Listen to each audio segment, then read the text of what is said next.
Right, so one of the questions that I get asked a lot is Anglo American. What now with it? I am recording this on the 6th of April, and you can see it has indeed, since 2016, gone from 280 up to 4,000.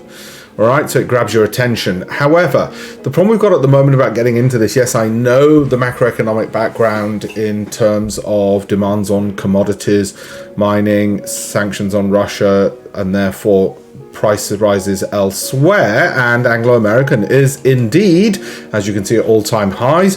Got good valuations because the profitability remains strong, growth prospects are strong.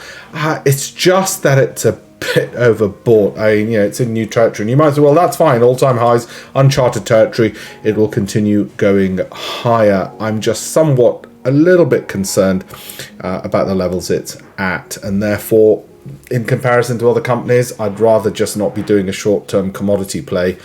I'd rather be looking at others. But it does tick a lot of boxes, ticks a hell of a lot of boxes in terms of, like I said, valuation, growth, momentum, income.